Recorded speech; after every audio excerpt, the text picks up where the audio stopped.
Welcome to another video about wine. Today I'm talking about different wine packaging. Boxed wine, glass, cartons, cans, there's a lot to talk about. I'm even going to talk to a special guest. First off, I'm very excited to say that this video is in collaboration with Alessandra Smith, a fellow YouTuber. She has a channel called Wine Reform, and we're going to hear from her later. Gonna dive right in here. There's lots of wine packaging out there, and I've been doing these YouTube videos about wine for a short time now, and I've already come across many different kinds of packaging: glass bottles, the boxed wine, cartons, and I wanted to give a little rundown of each one, do a little pros and cons. Which one is the best? Is there a packaging method that is better than all of them? The boxed wine, the main pro for the boxed wine is that it lasts longer once you've opened it. And I say, quote, opened it like that because you're not really opening it, and that's really the whole thing. Because inside the box, it's a sealed bag in there.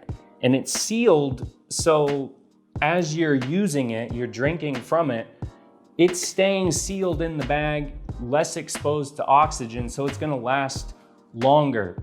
Now this one, it's been about a month that I've been going on this since I started opening it. And that's about maxed out. They really say 4 or 5, maybe 6 weeks. That's about all you're really wanting to go. So it is maxed out, but I will tell you, I tasted it earlier. It's still doing okay.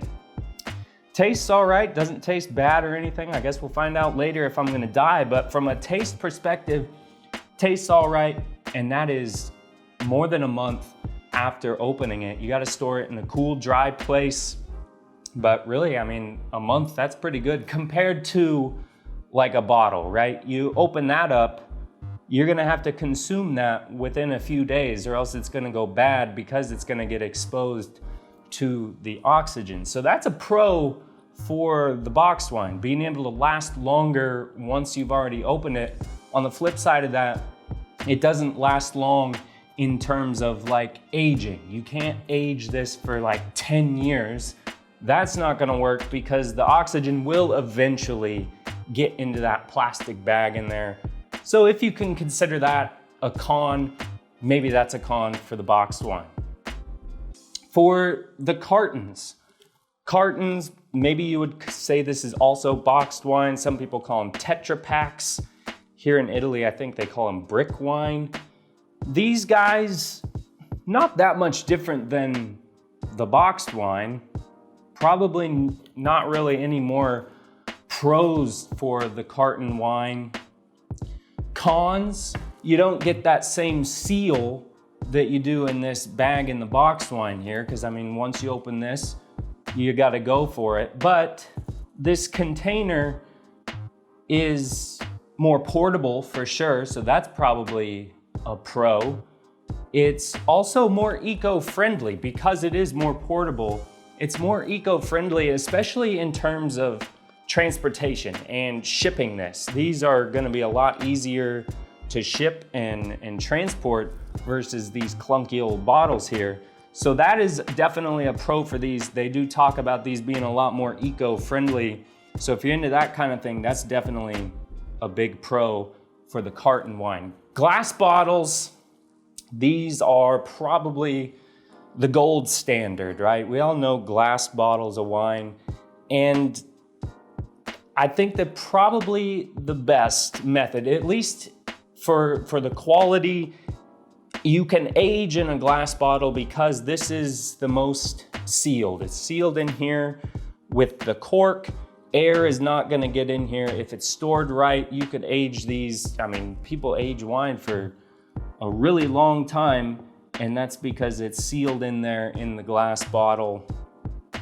I think it probably has the reputation of being the best in terms of quality. Maybe it's changing for the boxed and the carton wine. Maybe the reputation will get better, but the boxed and the carton kind of, there's a stereotype out there, right? That the quality of them, not very good.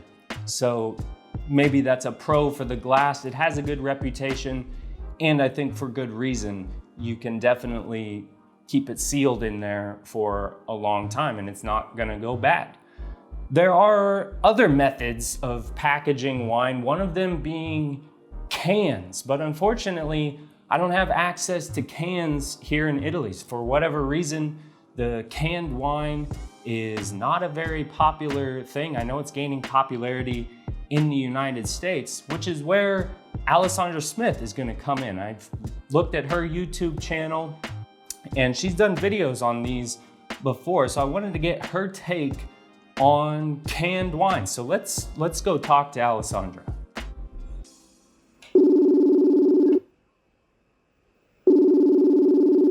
Hello, Alessandra. Hi, Eric. How are you? Good. How are you? I'm good. I'm waking up. Yes, it's morning for you, afternoon time for me. We have the time change. So I am making a wine video about different wine packaging, and I wanted to talk about canned wine, but here in Sicily, it's not really that big of a thing, so I don't have access to it. And I know you have had it before. You've made some videos talking about it, and I was wondering if you could tell us a little bit about canned wine. Yeah, absolutely. I mean, canned wine is such a huge thing here in the States, especially. And I suppose then, do you want to hear about like beginning to end, like where it started and where we are now?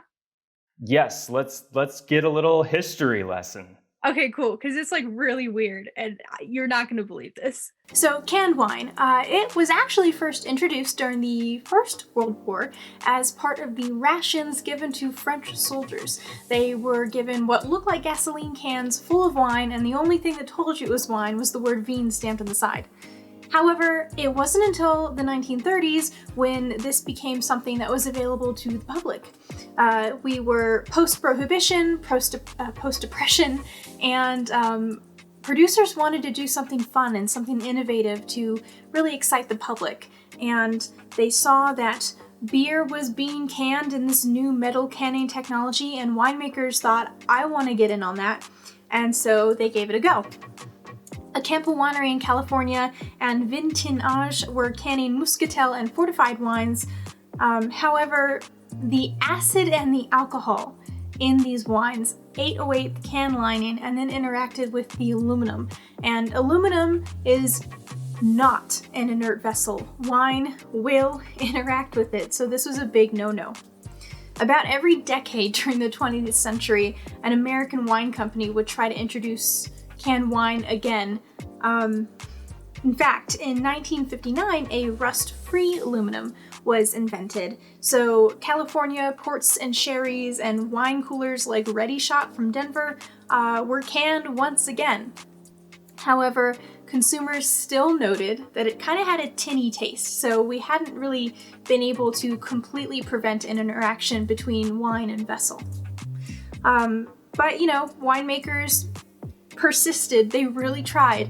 So at the end of the 70s, canned wine was reintroduced again in the US and parts of Europe as something for the general public, really devoid of that snob appeal. They wanted something for the people.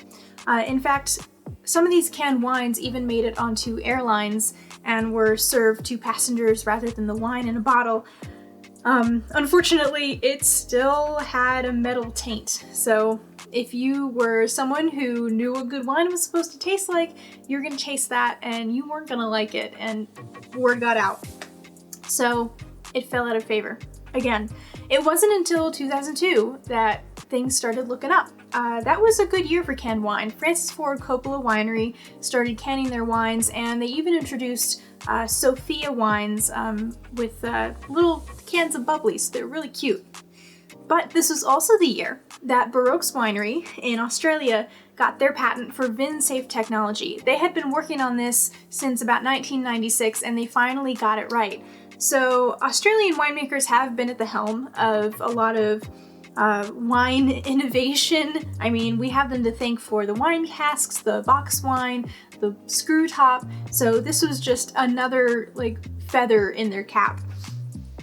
So VinSafe has really very specific parameters for the can lining, the kind of wine that can go into the can, and even the filling process. So this breakthrough technology that they had created really guaranteed quality and consistency in the world of canned wine.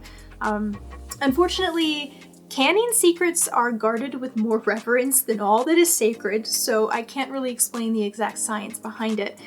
In fact, Ball, the canning company, has a conference every year for canning experts, engineers, and very lucky enthusiasts to participate. And even then, the secrets are guarded. The aluminum can might just be the most engineered product on the planet. But the wine can is still not available everywhere. And this really only has to do with two factors: the patent and the public's acceptance of canned wine. There are producers in Europe, mostly France and Spain, Australia, China, and the US who have bought the rights to use VinSafe, but it's not everywhere. The public that has been most accepting of canned wines, however, has been the US. I think this has to do a lot with the fact that you can take a can where a bottle can't go. You can take it to beaches, theme parks, hot springs, stadiums. I mean, any place that you'd want to enjoy wine, but you probably shouldn't leave glass, can's a better solution. Honestly, I think that with the rise of the younger population not drinking in excess, they're going to want smaller servings of wine so they don't waste it. I can see that the canned wine is going to do even better than before, but it's got a long history, and I think we're finally at its golden age, and it's pretty exciting. So I hope that helps. I'd like to say thank you to Alessandra for collaborating on this video. Be sure to check out her channel, Wine Reform. And of course, if you enjoyed this video, give us a thumbs up. And let me know in the comments what you think about the different types of wine packaging. Do you think glass bottles is the way to go? Let me know in the comments, and I'll see you in the next video.